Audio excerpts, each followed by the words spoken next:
Channeling Carl Sagan. Look again at that dot. That's here. That's home. That's us. On it, everyone you love, everyone you know, everyone you've ever heard of, every human being who ever was, lived out their lives. The aggregate of our joy and suffering, thousands of confident religions, ideologies, and economic doctrines, every hunter and forager, every hero and coward, every creator and destroyer of civilization, every king and peasant, every young couple in love, every mother and father, hopeful child, inventor and explorer, every teacher of morals, every corrupt politician, every superstar, every supreme leader, every saint and sinner in the history of our species lived there, on a mote of dust suspended in a sunbeam. Our planet is a lonely speck in the great enveloping cosmic dark. In our obscurity, in all this vastness, there is no hint that help will come from elsewhere to save us from ourselves. The Earth is the only world known so far to harbor life.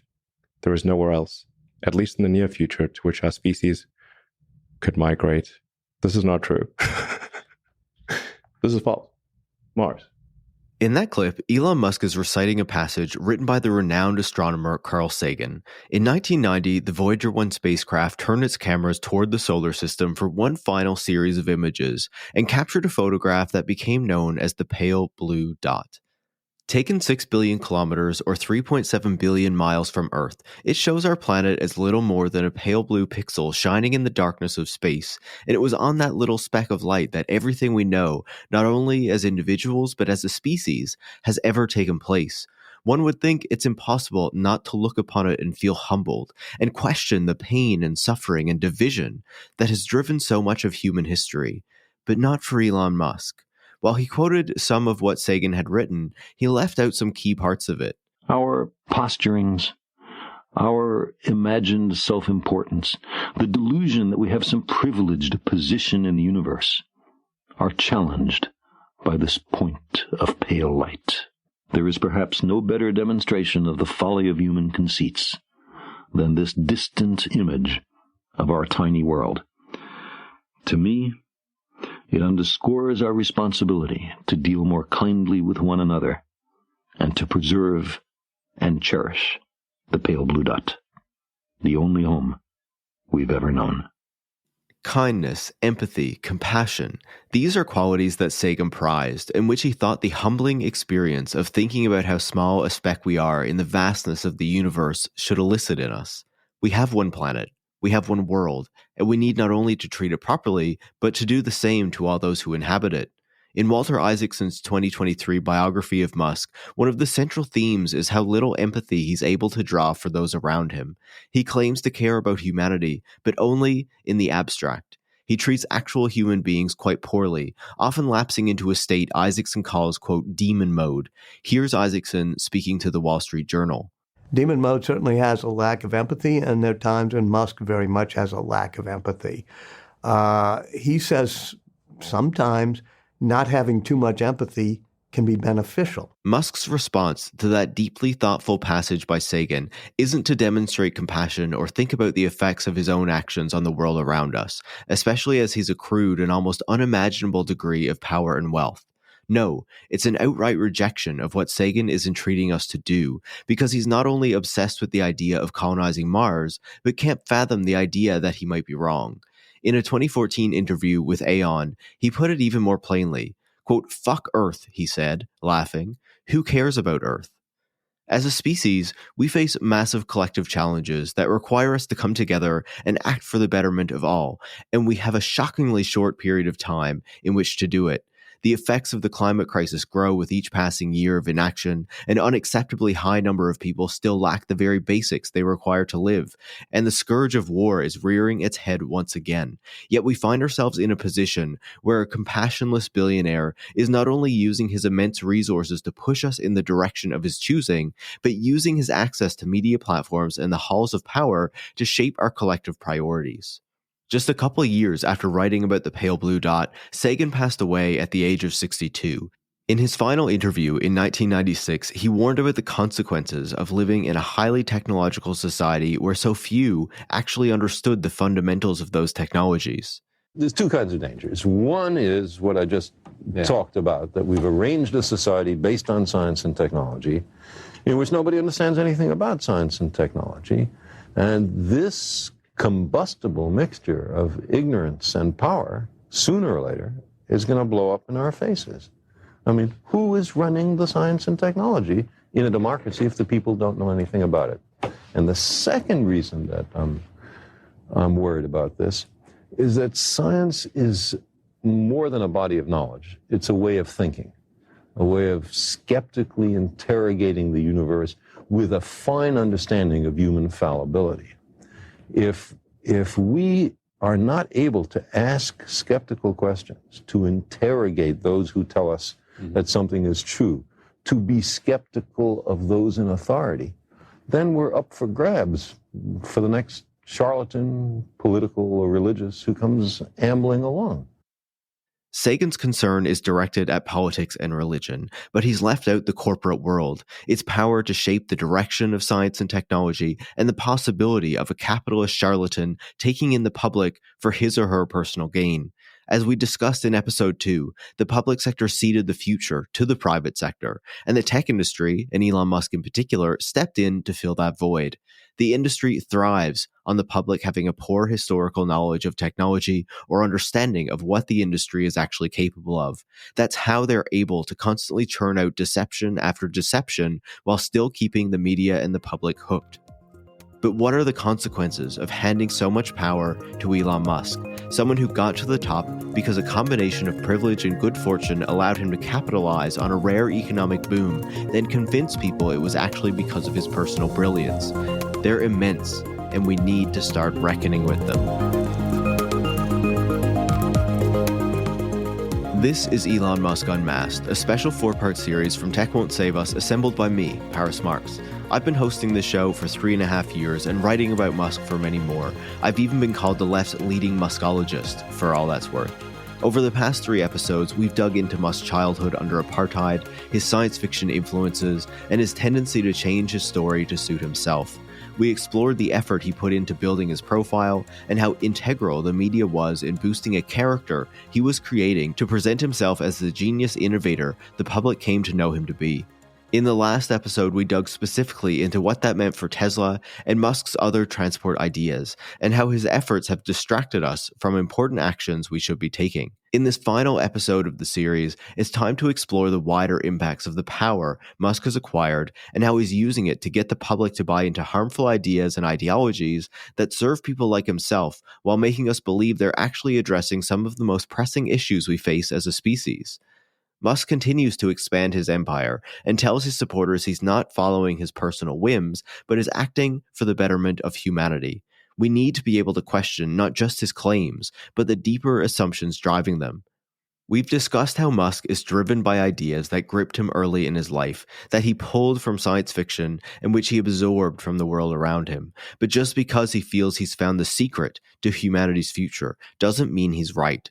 What are his driving motivations, and where do his ideas come from? If they're realized, will they really deliver the widespread benefits he claims? And perhaps even more importantly, should we be trying to realize them at all? Those are key questions to consider as we explore the deeper impacts he's having on our society. This series was made possible by our supporters over on Patreon, and if you learned something from it, I'd ask you to consider joining them at patreon.com/techwon'tsaveus. So with that said, let's finish unmasking Elon Musk.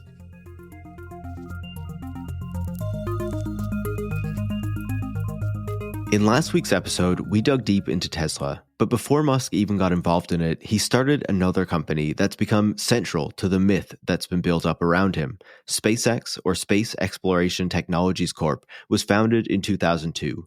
The story goes that Musk was frustrated that the United States wasn't doing bold space missions like going to the moon any longer and wanted to push them into action. His initial plan was to buy a rocket off the Russians and use it to fly a greenhouse to Mars, showing plants growing on another planet. It was a stunt in keeping with Musk's interest in capturing the public's attention, which he used to build up his own reputation too. Ultimately, the Russians weren't playing ball, so Musk started calculating how much it would cost to build his own rockets, leading to the start of SpaceX. Now, there's a lot that could be said about the company, far more than can fit in a single episode, but there are some key things we should understand about it. It's clear that Musk's interest in Mars was there from the beginning, but he didn't always show the same bravado and dogged assertion of his colonization plans as he's been doing over the past decade. In the early 2000s, he was still building his reputation, and he hadn't yet turned himself into such a force that he could deliver a proclamation and simply believe that people would fall for it without any degree of skepticism. For example, here's Musk speaking at Stanford in 2003. Our approach is really to make this a solid, sound business. And so I've predicated the strategic plan on a known market, something that we know for a fact exists, which is the need to put small to medium-sized satellites into orbit. And so that's what we're going after initially. And then with that as kind of a revenue base, we will move into the human transportation market. So the long-term aims of the company are definitely in human transportation. But I think the smart strategy is to first go for cargo delivery, essentially, satellite delivery. And our eventual upgrade path is to build the successor to Saturn V, build a super heavy lift vehicle that could be used for setting up a moon base or doing a Mars mission. That would be the Holy Grail objective. There are a few things that stand out about Musk's presentation. He's far more focused on the tangible aspects of the business than the big future goals. He has a clear idea of how the business side would work, and the Mars mission is positioned as a slightly unattainable goal, but something he'd hoped to realize. As we saw with Tesla last week, as his profile grew, he became less tied down by the reality and realized making big claims, like how he would colonize Mars and get people there in short order, became key to exciting investors and the public, with little risk of backlash when he didn't deliver. But language that he would begin to repeat ad nauseum was starting to emerge, like this statement from a luncheon at the National Space Society's 24th Annual International Space Development Conference in 2005.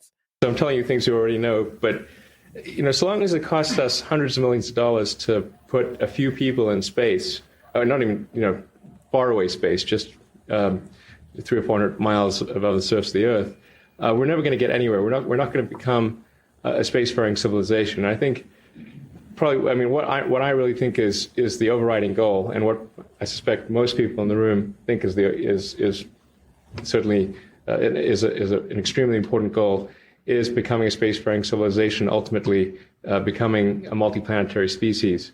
And if we're not on that path, then we really need to get on that path. There you can see the term multiplanetary species already emerging, something that would become central to the myth Musk was selling the public and the future he promised he would deliver. It didn't take long for Musk to start much more clearly pledging that he would get people to Mars, and according to him, it wouldn't even take very long. We made a bet. You believe that you would put a man on the moon by 20... Not on the moon. Oh, I'm sorry, on Mars. Yeah. By 2020, maybe? I think it was 2020 or 2025. Okay. You going to make it? We'll try. That was Musk speaking to author and columnist Michael Malone in 2005. I guess he technically still has a couple years to follow through on that prediction, but it doesn't look likely he's going to win the bet. I'm sure Malone won't be collecting, though. He's far too enamored with the myth of Musk, or at least was at the time.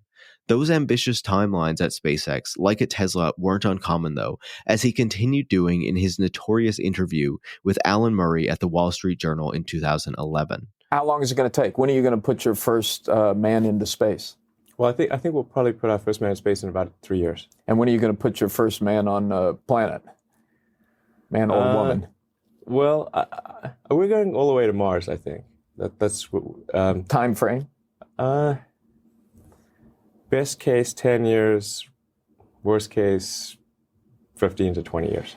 SpaceX's first manned launch actually happened 9 years later, not 3, and even Musk's most generous timeline for a Mars landing seems incredibly ambitious, especially given NASA's Artemis 3 mission to put astronauts back on the moon for the first time since 1972 won't happen until at least 2025, with further missions to begin transporting the pieces to build a small moon facility happening through the 2030s. But those statements do show something very important. that Musk has been able to influence the direction of U.S. space policy by deploying his capital and a compelling narrative to push the government to commit to getting humans beyond the International Space Station once again. It's important to understand why that happened and how it provided a major boost to SpaceX. People often talk about the public support SpaceX has received, and without which it simply would not exist. Usually, those conversations amount to public subsidies and contracts from the likes of NASA or various branches of the US military, which have been central to the business plan from the very beginning, as Musk acknowledged when speaking to CNN in 2004. Well, actually, I view all of the government agencies with an interest in space as customers. So I view NASA as a customer, certainly the Air Force, Naval Research Lab, National Reconnaissance Organization, all the NASA is certainly, somebody we would like to be necessarily a customer of ours. Musk likes to talk about how he self-funded SpaceX, which is partly true, but the government was there from the early days. In Liftoff, Eric Berger writes that the Department of Defense and the Defense Advanced Research Projects Agency, or DARPA, provided millions for launches before SpaceX had proven it could deliver them. In 2006, it also secured a NASA contract for $278 million, with many more to follow. Berger explains that when the company was in dire straits, NASA funding was, quote, the one pot of money that could buy SpaceX financial stability. Once again, the government saved Elon Musk from himself. There's no doubt that public funding was essential to SpaceX, but it's also worth considering the broader structural environment created by the government that allowed SpaceX to take such a central role in the U.S. space program in the first place. I do think it's very important the president set the priority and determine the goal that we as a nation will aspire to. Mm-hmm. And George Bush has his pluses and minuses, but at least one plus is that he has helped to steer the space program in a direction that more or less makes sense. The only thing I would sort of argue with is that I don't think we should be going back to the moon. I think we should be focused on Mars. That's Musk speaking to PBS Wired Science in 2007. The reason he was praising George W. Bush was that in 2004, Bush launched a new vision for the U.S. space program with plans to build a new launch vehicle to replace the space shuttle that would be able to not just return to the moon, but take humans to other parts of the solar system. Here's how he described it. Today, I announce a new plan to explore space and extend a human presence across our solar system. Our first goal is to complete the International Space Station by 2010. We will finish what we have started. We will meet our obligations to our 15 international partners on this project.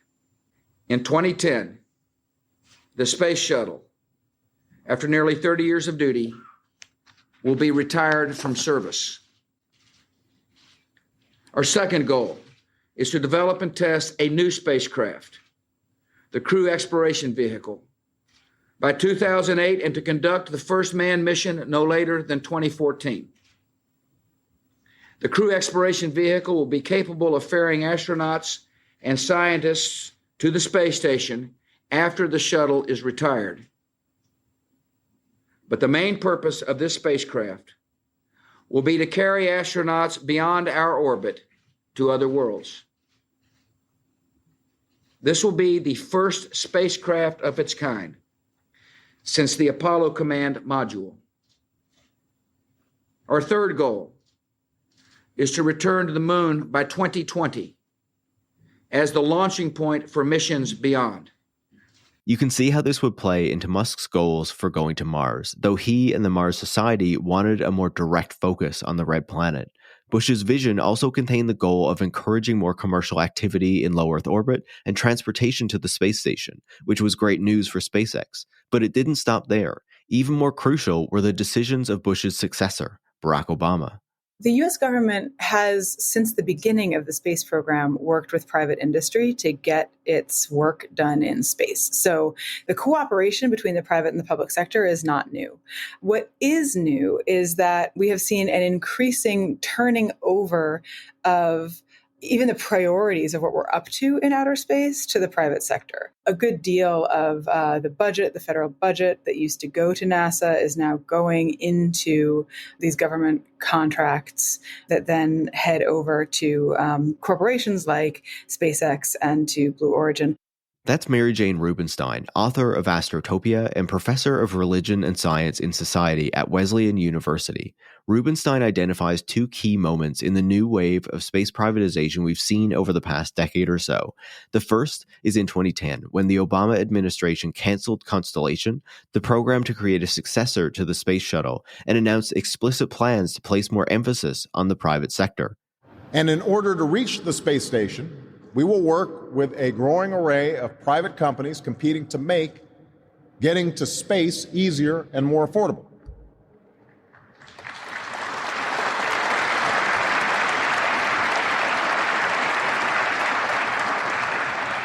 Now, I recognize that some have said it is unfeasible or unwise to work with the private sector in this way. I disagree. By buying the services of space transportation, rather than the vehicles themselves, we can continue to ensure rigorous safety standards are met, but we will also accelerate the pace of innovations as companies, from young startups to established leaders, compete to design and build and launch new means of carrying people and materials out of our atmosphere. Obama even name-dropped the Falcon 9 rocket from SpaceX, having toured its launch facilities with Musk before making his speech at the Kennedy Space Center. He was firmly reorienting NASA's mission to have it place a greater reliance on private space companies. Instead of having NASA create the specifications for rockets, then contracting with private companies like Boeing, Northrop Grumman, and IBM to help build them, he agreed with people like Musk that more of the decision should be made by companies like SpaceX, with NASA just buying rides at the end of the day.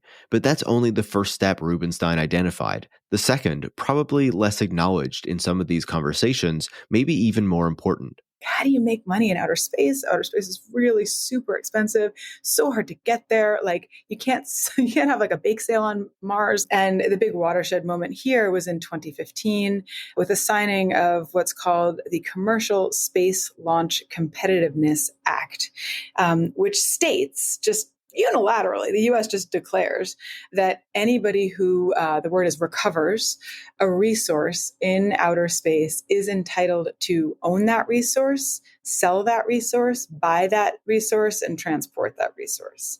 So this really was the moment at which private investors were able to say, like, okay, fantastic, right? As long as we know that we can own, buy, and sell the stuff that we get, that we take from outer space, then we're in. While the Act claims the United States isn't claiming sovereignty over anything in outer space, it's reasonable to argue that by giving its corporations the power to exploit resources, it's basically doing just that, which is in violation of the 1967 Outer Space Treaty. The only problem is that most other countries that can actually reach space are on board too, hoping to get in on the growing space sector instead of considering the drawbacks that could come from a race by a small number of space companies to monopolize the key aspects of space activity. The pressure has only grown with the Artemis Accords launched under Donald Trump, which seek to create a legal framework for moon mining.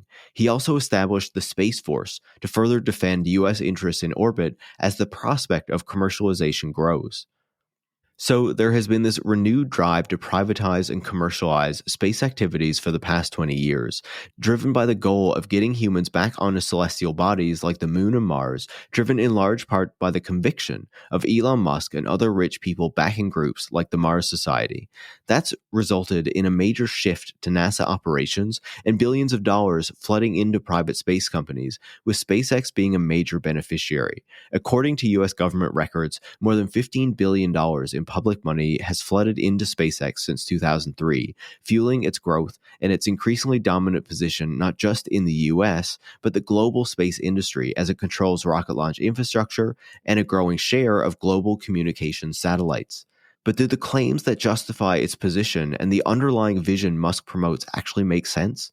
Here's Mary-Jane Rubenstein again. The bulk of the work that's been done since the lunar landing has been going into the creation of the International Space Station and then all of the research that's been done on the International Space Station. There was certainly Hubble. There is now the James Webb Space Telescope. Things have been happening in space. What hasn't happened, certainly, he's absolutely right. We haven't had these big, flashy men on moon moments. And it's here that I want to ask everybody to take a little breath and just ask like what it is we want to do in outer space. There is in the space industry this kind of unconscious assumption that you can just say, we've been stagnant, we haven't gone for ahead, we got to go ahead, without justifying why you want to go ahead and what you want. And if you look at NASA's Artemis mission, at the, all of the web pages about NASA's Artemis mission, where they tell you how it's going to happen, this step and then that step and then the other step, and then what are we going to do, and then we're going to get to you don't get at any point a justification for why we're doing it. Why go to the moon? Well, in order to go to Mars. Okay, why go to Mars? Well, because if you don't go to Mars, you can't go elsewhere. Okay, but why do any of this? And then the answer is, if you get an answer, it's like, well, the human spirit has always longed to explore the whatever. But we can explore the whatever through the James Webb Space Telescope. We don't have to put human beings on these planets and stick flags in them. If what we're really trying to do is just learn stuff, we can learn stuff through rovers. We can learn stuff through space telescopes, right? We don't have to colonize these places. So then the question becomes, is what you're really concerned about putting human beings on other planets? Musk would say, like, yes, absolutely. I'm concerned with saving the species because humans are going to die on Earth and I want to send them elsewhere. But at that point, one wants to ask, first of all, why do we want to do that? Second of all, is it a good idea? And third of all, who ought to be leading these priorities? And I'm a little concerned with the kind of thinking that assumes that just because SpaceX is the company that can do these things, it ought to. In short, it's not true that space was stagnant after the moon landing. The priorities simply changed. Getting a man on the moon was about an optics competition between the United States and the Soviet Union. It wasn't the best way to actually learn about our solar system and the wider universe. But for someone like Musk, that scientific work isn't as important as the human presence in space. And that's what he's pushed back to the center of the US space program, regardless of whether it makes any real sense. In Musk's eyes, there is a reason to push for humans to colonize another planet, and it's driven by a niche, an anti-human ideology that's gaining a lot of followers among the wealthy tech elite who want greater influence over society's priorities. In 2022, Grimes spoke to Vanity Fair and kept referring to the mission. Eventually, the journalist realized it was a proper noun and actually meant something deep to Grimes. When asked, she explained the mission was, quote, sustainable energy, multiplanetary species, the preservation of consciousness. Basically, a succinct description of Musk's personal philosophy. Since beginning to date Musk in 2018, Grimes has fully adopted his worldview as her own, often to quite a sad degree, especially when you consider how poorly he's treated her by secretly having twins with Neuralink executive Siobhan Zilis, and reportedly keeping one of their children from her according to a lawsuit filed by Grimes in September 2023. In Isaacson's biography, he notes how Grimes can see when Musk is headed into his demon mode, and tries to stay away from him when he enters that state. Musk's mission doesn't end with those three vague concepts, though. There's a much deeper philosophy behind them that justifies his vision for humanity and his lack of empathy for the humans who will be sacrificed to realize it. It's important that we explore the layers of it, beginning with long-termism. I spoke to Émile P. Torres, a philosopher, historian, and author of Human Extinction, to find out more about what underpins Musk's ideology. Note that EA in this clip refers to effective altruism. Long-termism arises when you combine EA with certain facts from modern cosmology. And these facts are that Earth will remain habitable for roughly another billion years. The universe, if we spread beyond Earth, the universe will remain habitable for way longer than that, trillions and trillions of years, at least 10 to the 40. So that's a 1 followed by 40 zeros. Consequently, most people who could exist will exist in the very far future. So, there are 8 billion people around today. There have been an estimated 117 billion human beings who have existed throughout geological history so far. But if you pivot then to looking at the future, estimates are that there could be at least 10 to the 58. So again, a 1 followed by 58 zeros, future people. So now combine that with this moral imperative to do the most good possible.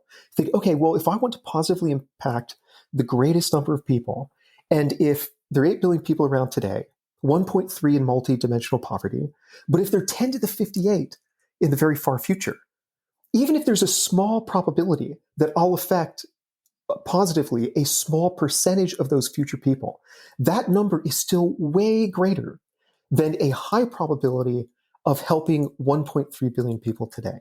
And so this is why long-termists are obsessed with calculating not just how many biological people could exist over the next, let's say, billion years, but how many digital people could exist in the very far future if we colonize space. Because the reasoning is you can cram more digital people per volumetric unit of space than you can biological people.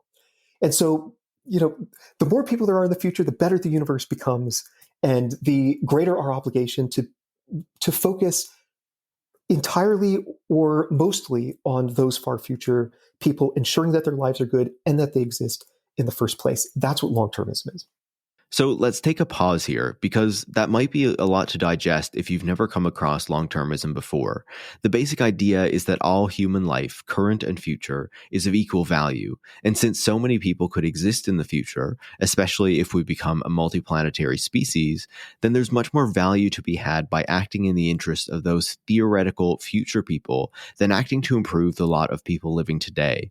There's obviously a strong argument to be made for considering how our actions affect future generations, but to say a person who might theoretically live in 1 million years from now is of equal consideration as someone alive today is a bit more far-fetched. It certainly helps that the people holding this ideology aren't starving, homeless, or living in war zones, but are often some of the wealthiest and most privileged people on the entire planet. And if you don't believe Musk holds these ideas, don't take it from me. Believe the man himself. Last year, he endorsed a book by philosopher William MacAskill promoting long-termism by posting that it was, quote, a close match for my philosophy. A few months earlier, he shared a 2003 paper called Astronomical Waste by Nick Bostrom, considered the father of long-termism, which he called, quote, likely the most important paper ever written. Here's how Torres described the paper.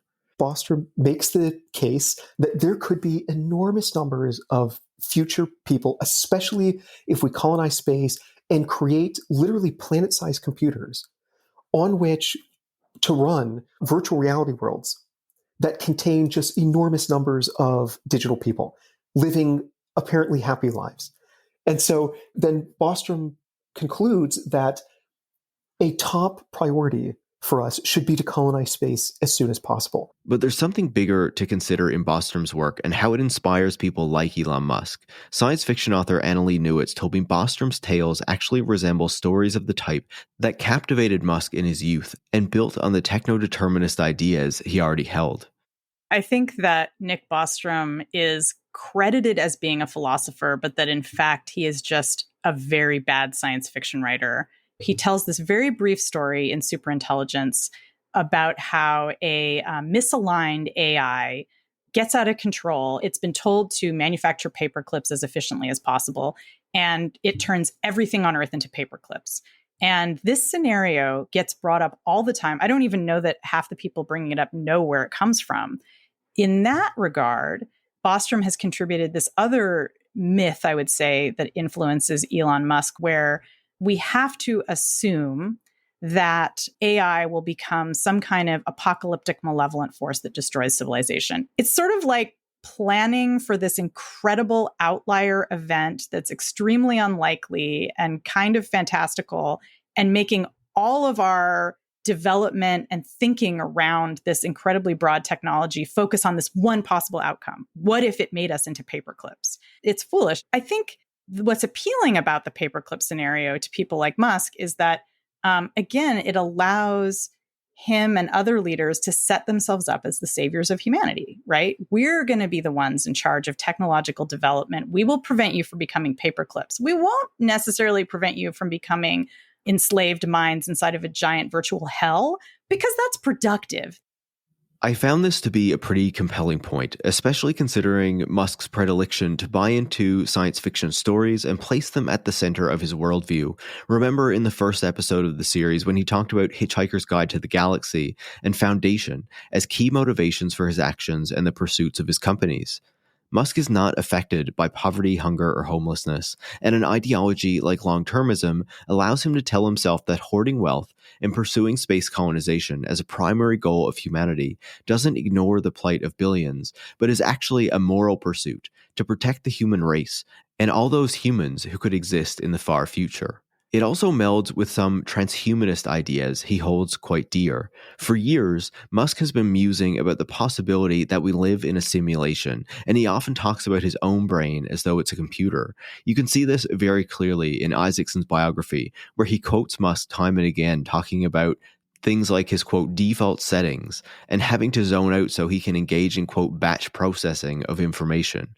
Those ideas also bleed into some of his other corporate pursuits like Neuralink, which seeks to connect the brain to a computer to extend human thought, or might we say consciousness, and be used to restore the functioning of body parts for people with various disabilities.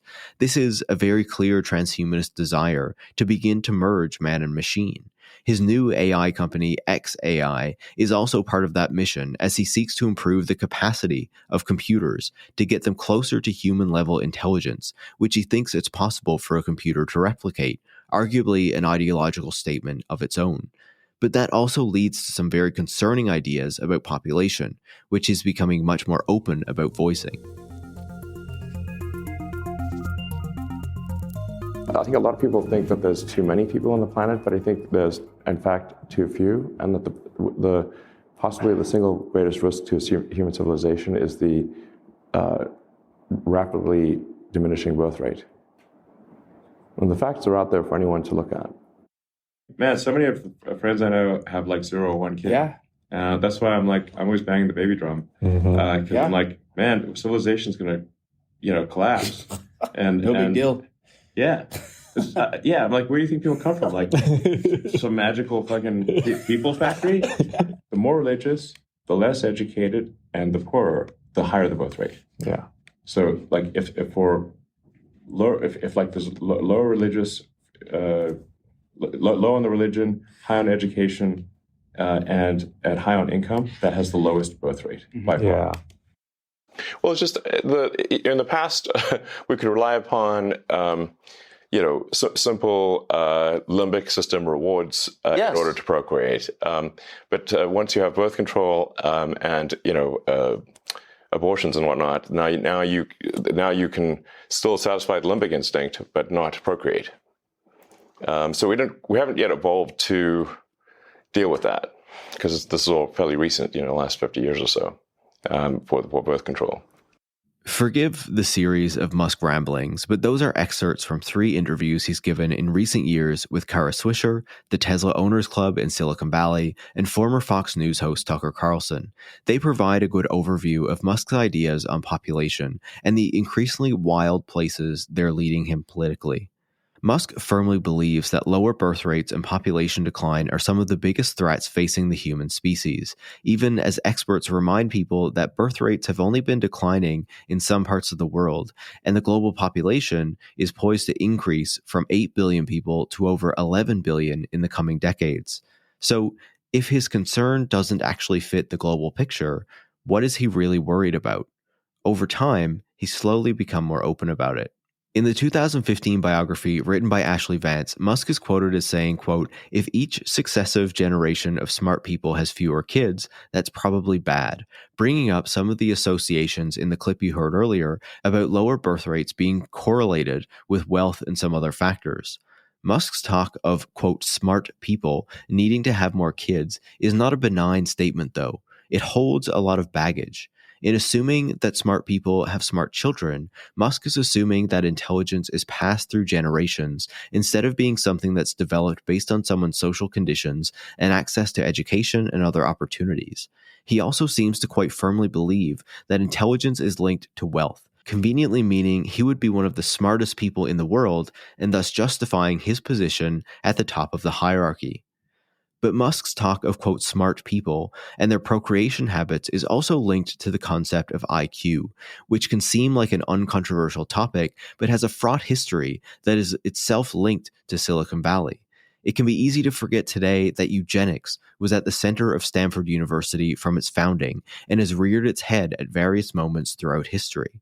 Elwood Cubberley was recruited to Stanford in 1898 and didn't retire until 1933. He believed that education should be treated like agriculture, with special attention paid to students' heredity so they could be bred for peak performance, and that there should be metrics to track them, like in a factory. In 1910, he recruited Lewis Terman, who ultimately developed the Stanford-Binet IQ test, not just to quantify intelligence, but to present non-white races as less intelligent. Cubberley promoted it as an educational tool, but it would later go on to be used by the state to decide who should be sterilized. In the 1960s and 70s, William Shockley, who co-invented the transistor, also took a position at Stanford, where he became a leading eugenicist in his own right. He warned of, quote, evolution in reverse, as people with low IQs had more children than those with higher IQs, and specifically warned that, quote, those with the least intelligence were having the most children. I hope you can see how there are clear links between the type of language Musk is using today and what eugenicists in the 20th century used to argue in favor of racial superiority. Here's Julia Black, a reporter at The Information, talking about how eugenics fits into this worldview. Among the people I've written about, and that includes Elon Musk, they're fairly open about this thinking that certain individuals are inherently genetically superior. And, some of them, not Elon, but some people close to him have gone so far as to defend the term eugenics and say eugenics is not inherently a bad term. That's just all it means is improving the genetic makeup of the population. And we don't see what's wrong with that. It's incredibly worrying to see these ideas taking hold in such a powerful and influential segment of the population. Black broke the story about Musk having twins with Zillis and has done a much deeper dive on that group of tech folks who are advocating a similar position to Elon Musk on the need to have more children. Here's how she described it to me. So pronatalism as a basic term just means for having babies. Like you're all for populating the earth with babies. The thing is, there's a tech contingent of this movement that's pretty particular, and it leans quite conservative politically, as do most pronatalists, but also combine these ideas that are more traditionally associated with religion and that type of conservatism with kind of really out there ideas about how tech can change the future of reproduction, how things like genetic testing, pre-implantation can help us find and identify the best babies, really. There's all sorts of movement in Silicon Valley around surrogacy and just, finding new ways to enable top-notch couples with top-notch DNA, as they see it, to have as many kids as possible, as efficiently as possible, and with the maximum results in terms of what they see as genetic superiority. The rich folks of Silicon Valley have accepted that they won't be able to live forever, so now they want to use eugenic means to ensure their offspring have yet another advantage over everyone else by trying to choose the right embryos to implant via IVF, maybe even using a surrogate, to create a brood of superior children.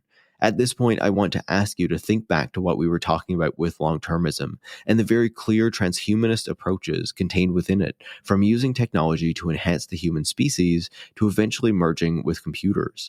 These genetic enhancements are a further extension of that, using technology to create what they hope will be super children. Here's Émile Torres again.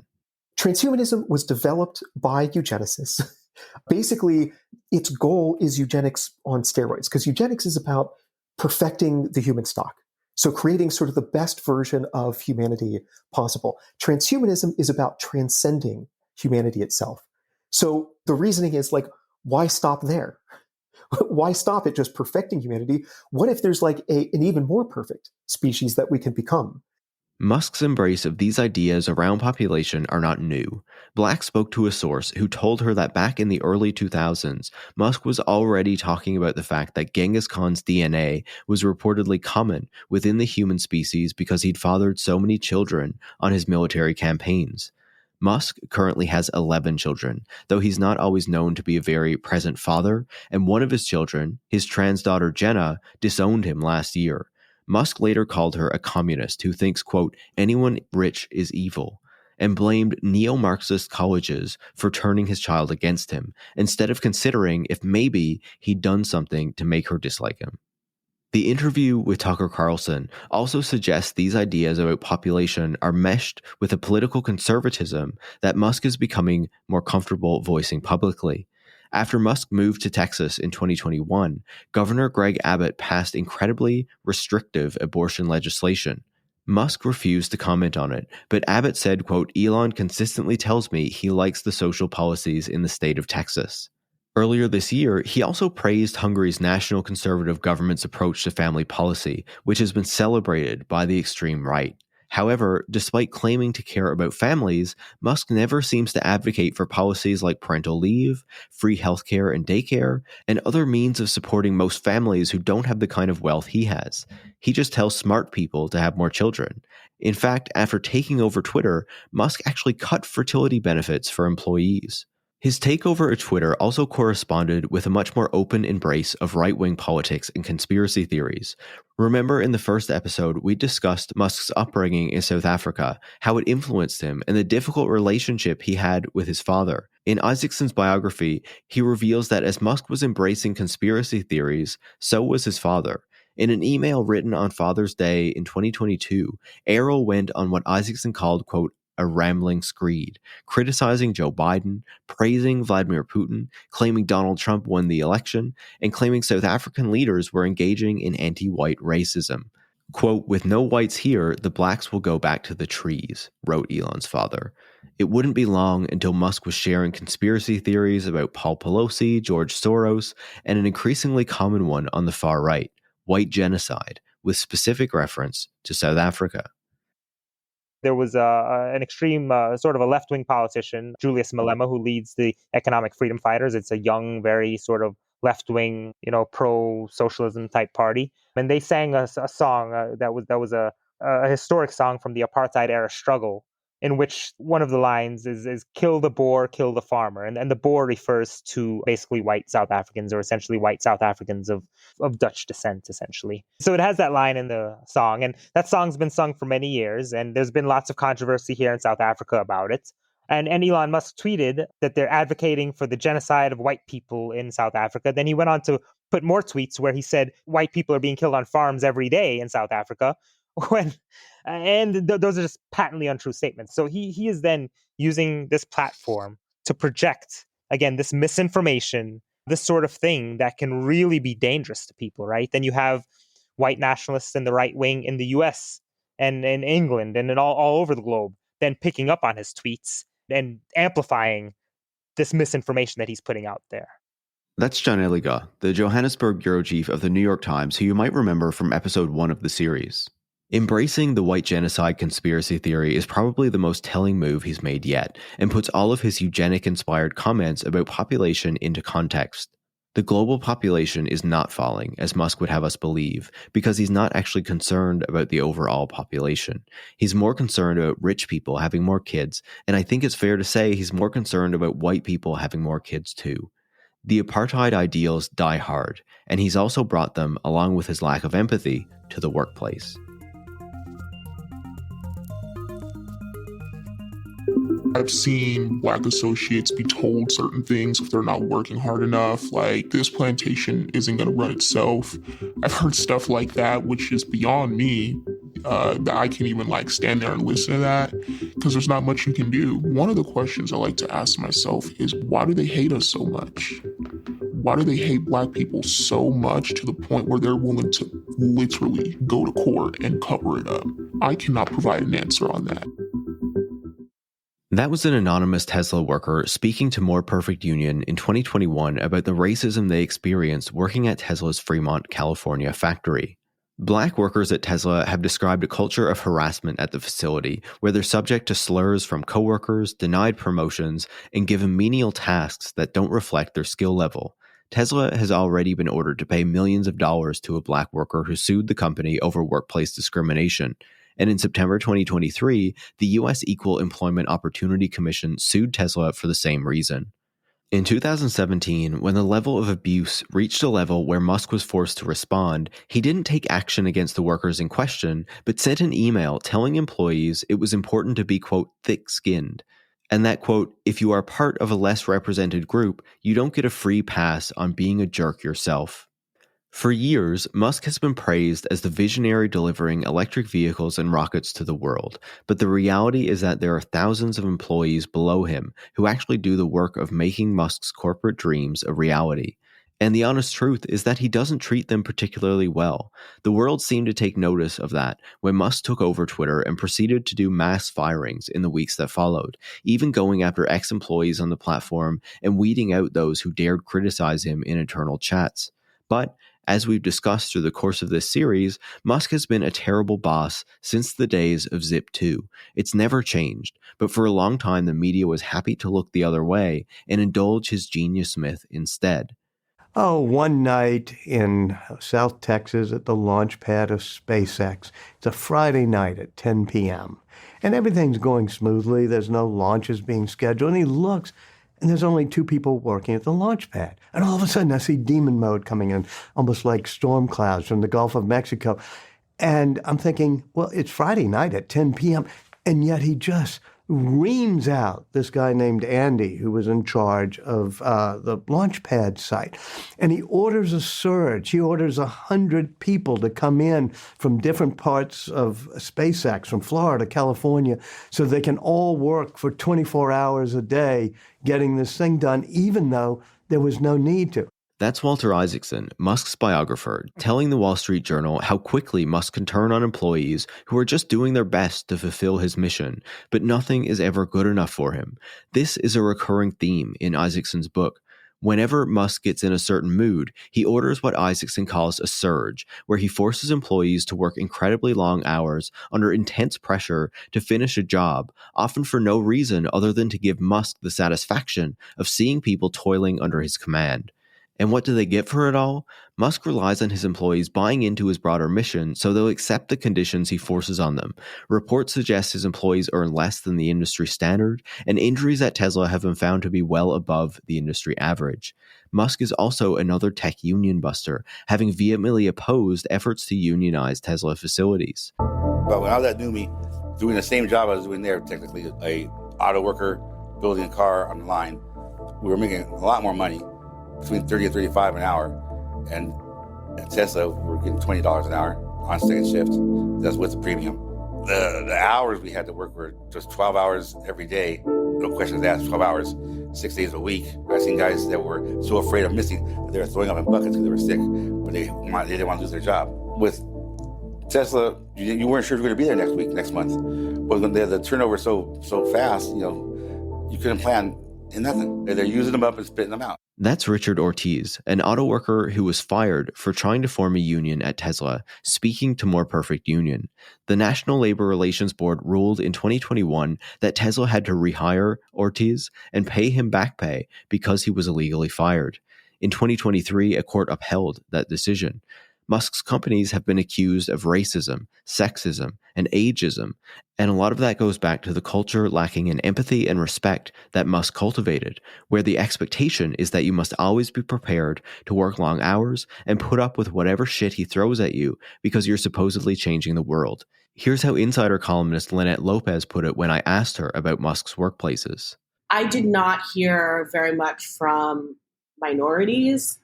I heard from women that they felt that they were being given the worst tasks, told to clean, just given the most menial labor, and that they would constantly hear like vulgar talk, stuff like that. And Elon doesn't really care about stuff like that. I don't know what he really believes society is. It isn't something in which there are weak people and there are strong people and that we need to like all bring everybody together. That's not how he sees the world. I think he sees the world as I have the means and I have the ability to do what I want, and so I should. The approach that Lopez describes has serious implications for workers. There's no doubt about that, but it doesn't end there. Musk's companies have a tendency to flagrantly violate regulations that exist to protect the environment and local communities, and he justifies it by pointing to the grand visions of sustainable energy and a multiplanetary species he's supposedly trying to realize.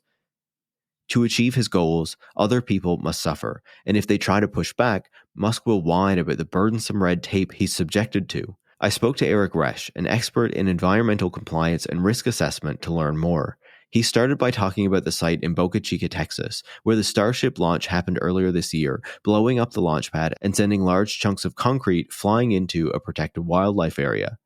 In Texas, the impact has been kind of profound. It's because the launch site for SpaceX is butted up against, public lands that are used by other people and lands that have been reserved for things like wildlife conservation. Very early on in the Starship program, I believe he called it and I quote, like a wasteland. And so it was fine if we blew it up. It's obviously inappropriate because the area is a wildlife refuge, but also it's someone's home and someone's ancestral land, and there's national landmarks there. And just to call it a wasteland is very Muskian, but he does it and kind of gets away with it. It would be easy to see that as a one-off. SpaceX happened to be located at one site and cared more about its goals than anything that surrounds it. But that isn't the case. Roesch gave many more examples to show how this is a pattern of Musk's companies, like the two he outlines in this clip. At the McGregor facility, they've been test firing these massive Raptor engines for years. And if you actually look at the agreement they had with the city and the county for noise, like they've been like wildly out of compliance with it. There are people that are just like, when the testing ramps up, their house will be shaking just like all hours of the night. And then, you go down to Bastrop, which is a kind of semi-rural community in the general Austin area, where the boring company, they've infuriated the neighbors. They've got machines running at all hours of the night. They have been cited multiple times by the TCEQ, the Texas Commission on Environmental Quality, for just blatantly obvious violations of the Clean Water Act and Texas Water Code. Wherever this company goes, they do their thing, but they tend to leave a trail of very upset people who don't want these externalities shoved in their face. As Musk pursues his grand visions, there are a growing mass of people who are either chewed up and spit out by his companies, or who have to accept the drawbacks of his facilities operating in the vicinity of their homes because he cares so little for rules designed to protect them. He claims that's because regulations are standing in the way of the wonderful future he's trying to build. But really, when you're a billionaire like him, you just don't want anyone to tell you no. That's a problem when you've been allowed to accumulate as much power as Elon Musk. When Elon Musk took over Twitter, the company quickly descended into chaos. There were mass firings, poorly considered changes to the functioning of the website, like the overhaul of blue checks, an inability or lack of desire to address the proliferating hate speech. And all the while, Musk was regularly appearing in the mentions of the most notorious right-wing influencers on the platform to ensure them he was listening to their concerns. But part of the reason it was such a mess was that Musk had drank his own Kool-Aid. He believed he was the genius he convinced the media to present him as to the public, and as a result, he's continually launched himself into poorly considered ventures, thinking his success was due to his brains instead of his luck and privilege. In his biography, Isaacson writes that Jeff Bezos was told by former Tesla and SpaceX employees that, quote, Musk rarely knew as much as he claimed, and that his interventions were usually unhelpful or outright problematic. Isaacson presents this as something he can't prove, then continues telling his 600-page story filled with anecdotes of Musk doing just that. If you talk to people who cover Musk regularly, that's one of the things many of them will tell you. The high-ranking employees at Tesla and SpaceX, people like Franz von Holzhausen and Gwynne Shotwell, have figured out how to handle Musk and try to ensure that when he makes ridiculous pronouncements, they can avoid implementing his worst decisions for the betterment of the company. He sees himself as the genius engineer, but like when he told Twitter employees he wanted to review their code to decide who would stay, he actually often shows himself to not be nearly as knowledgeable as he lets on. Part of the reason Twitter has been such a shit show is that Twitter employees didn't know how to handle Musk like their counterparts at Tesla and SpaceX, and it's clear Linda Yaccarino isn't even trying. But buying into that myth and allowing Musk to accumulate so much power has come with consequences. Thanks to his risk tolerance and plenty of public funding, Musk controls key infrastructures. The supercharger network that was once just for Teslas is now being adopted by other automakers, placing the company in a powerful position.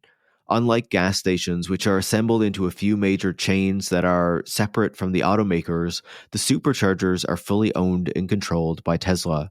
Further, SpaceX has a de facto monopoly, according to the Wall Street Journal, on rocket launch capabilities in the United States, and its Starlink network controls more than 50% of all active satellites in orbit, with more being launched on a regular schedule. Starlink in particular is further enhancing Musk's power by letting him choose who has access to the communications network and for which purpose. He was lauded for activating Starlink in Ukraine after the Russian invasion, but was then pilloried when he turned it off around Crimea to disrupt a Ukrainian attack on Russian ships because, after speaking with Russian officials, he thought it would start a nuclear war. But should someone like Elon Musk really have the kind of geopolitical influence usually limited to governments? The United States has been hesitant to rein him in, and even had to give in to his demands they pay more for Ukraine's Starlink service. Reports suggest other countries have reached out to U.S. officials over their concerns about Musk's growing influence, but won't say so publicly because they're worried about pissing him off. The United States has ceded so much power to the private sector, and now finds itself at the whims of a mercurial billionaire who considers himself to be far more intelligent than he really is. Even worse, despite his flagrant violation of environmental safety and labor regulations, he rarely gets so much as a slap on the wrist by agencies that don't want to get in a fight with one of the most powerful and influential people in the world. We've been failed on many fronts by people who should have woken up to the reality of Musk much sooner than they did.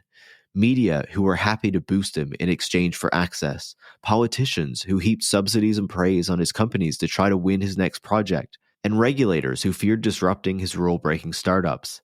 If they had acted sooner to reveal Musk for who he really is, we may not have found ourselves in this position.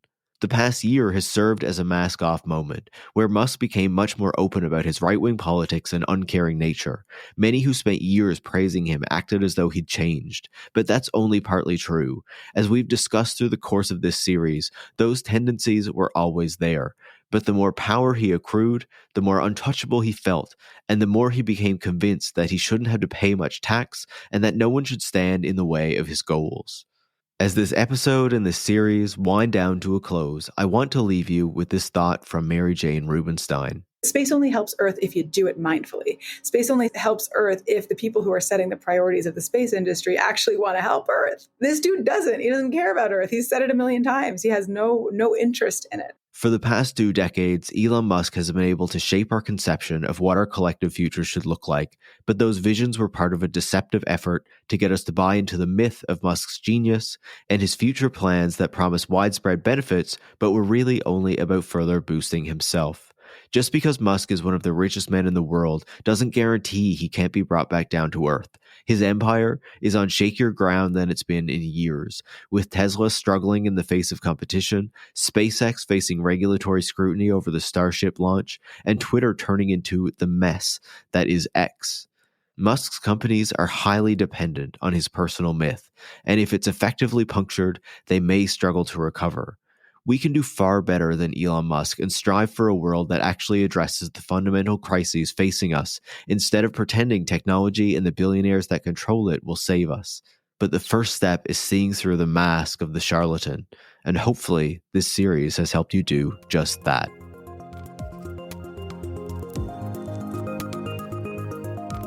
Elon Musk Unmasked is a special 4-part series from Tech Won't Save Us, hosted by me, Paris Marks.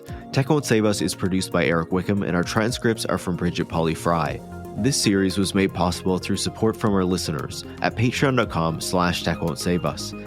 Consider joining them to ensure we can keep providing a critical perspective on the tech industry that you're unlikely to get anywhere else. You can also get access to our Discord server and some stickers. In the coming weeks, we'll also be uploading the uncut interviews with some of the guests I spoke to for this series, exclusive for Patreon supporters. So make sure to go to patreon.com/techwon'tsaveus to support the show. And thanks for listening to Elon Musk Unmasked.